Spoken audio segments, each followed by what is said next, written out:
Take a look at this map. All of the countries in red are experiencing a debt crisis, where debt payments undermines a country's economy or its ability to protect the basic economic and social rights of its citizens. And it's no coincidence that most of these countries are in the global south. These are predominantly former colonies whose resources were exploited to enrich Western powers. Here's the issue with debt crisis. Paying off debt or even canceling it isn't like a game, something with a start and a finish. The closer a country gets to resolving its debt through repayment or cancellation, the deeper in debt it ends up. Think of it as a cycle, or even a hole. It's a trap, an insidious debt trap, and it can be categorized into two distinct types, each designed to ensnare countries in different ways, but all with the same goal: financial dependency and exploitation. That's why today, around 50 global south countries are in debt crisis, totaling over $1 trillion, and that doesn't even account for interest payments. It's about power and how power shows up in the debt system in deeply unequal terms. So how do these debt traps work, and how did the cycle begin?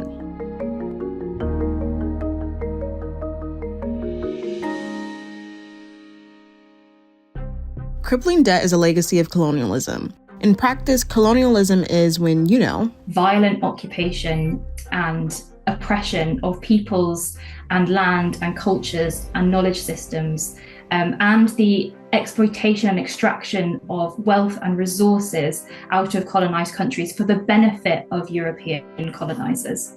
There are two waves of colonialism. The first one began at the turn of the 16th century, when Europe started to conquer the Americas to exploit its resources and people for the wealth of its elites. Here's where the first type of debt cycle begins. Let's look at Haiti, then known as Saint-Domingue, for example. In 1697, France gained control of the western part of the island of Hispaniola and transformed it into the world's most profitable colony by brutally exploiting the unpaid labor of enslaved Africans. By the late 1700s, Haiti's approximately 8,000 plantations produced around 60% of Europe's coffee and about 40% of its sugar. Fast forward to 1804. Haiti had secured its independence through a slave rebellion that ended French rule. Now, you might expect France to initiate some sort of reckoning or reparations for over a century of theft and plunder of Haiti, because this was the revolutionary France that had overthrown and beheaded its own king and had proclaimed liberty, equality, and fraternity. But that's not what happened. Those principles did not apply to its slave colony. When France was finally pressured to decolonize, it did not leave Haiti with a fresh start. Instead, Haiti's independence came at a steep price, and that price was not just blood, but debt, tons of it. In 1825, France agreed to recognize Haiti's independence only if it paid 150 million francs for the loss of enslaved people France considered to be property. This became known as the independence debt, which King Charles X demanded to be paid in 5 annual installments of 30 million francs. And Haiti had no other choice. It was under the threat of economic blockade, another military invasion, and the reinstitution of slavery. But how could this newly independent country with a fragile economy pay such an enormous debt? It couldn't, and that was the objective. According to one record, that year's first installment was 6 times Haiti's income that year. But here's another catch. Haiti had to take out a loan from French banks to make the first reparations payment. This became known as Haiti's double debt, in which at one point, as much as 80% of Haiti's revenue went towards paying. It crushed Haiti's economy, cementing the nation's path to poverty and pushing it deeper into the debt trap.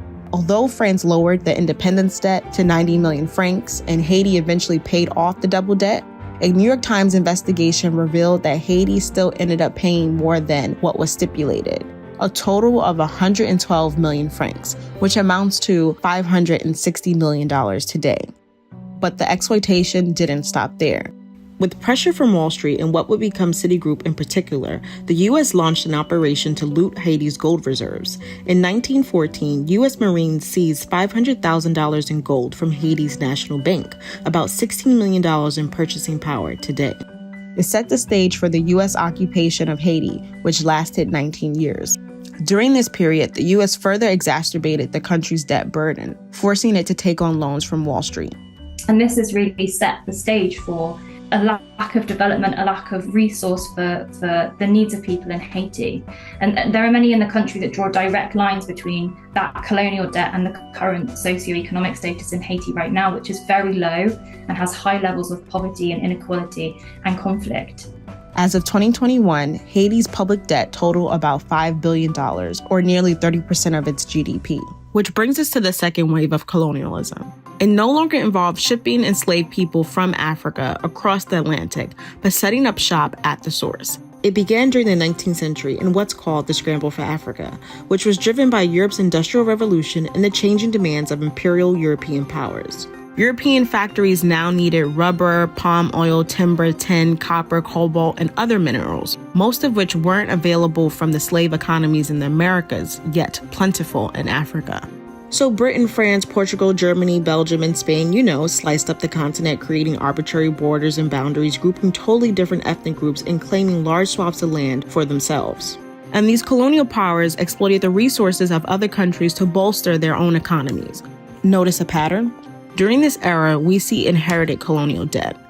These are debts that colonial rulers had racked up in order to carry out their colonial project on certain countries. So to oppress people, to extract and plunder their wealth, and in some cases to enact mass murder on the populations. And some countries were forced to inherit these debts at the point of independence from colonial rulers, and they were forced to repay them. This is what happened in the present-day Democratic Republic of Congo. In the 1880s, King Leopold of Belgium, known as the Butcher of the Congo, claimed the Congo as his personal property. Through extreme violence and forced labor, he exported vast quantities of ivory, rubber, and other natural resources, allowing him to amass over $1 billion in personal wealth between 1885 and 1908. But Leopold financed the plunder of the Congo with debt. That debt was later passed on to the Belgian government, which also took on loans to fund projects in the Congo after Leopold's rule. For example, by the 1950s, Belgium had borrowed $120 million from the World Bank, a U.S.-led lending institution. This loan funded the purchase of Belgian exported goods. Before the Congo gained independence in 1960, Belgium repaid more than 70% of that loan, around $88 million. However, the Congo inherited the outstanding balance of $32 million, or over $320 million today, adjusted for inflation. And so the debt cycle continued. Under the U.S.-backed dictatorship of Colonel Mobutu, Congo's public external debt skyrocketed to approximately $14 billion. Today, the Democratic Republic of Congo is one of the poorest countries in the world, with more than 90% of its population, over 60 million people, are estimated to be living on less than $2 a day. But that country isn't the only one dealing with inherited debt. Countries like Zimbabwe and Barbados also began their independence, weighed down by massive debt, which has had a lasting impact on their economies. So let's take a step back. The end of formal colonialism did not mark the end of exploitation. Instead, it marked the beginning of new debt cycles, independence debt and inherited debt. Ones designed to extract wealth and ensure lasting dependence on colonial powers.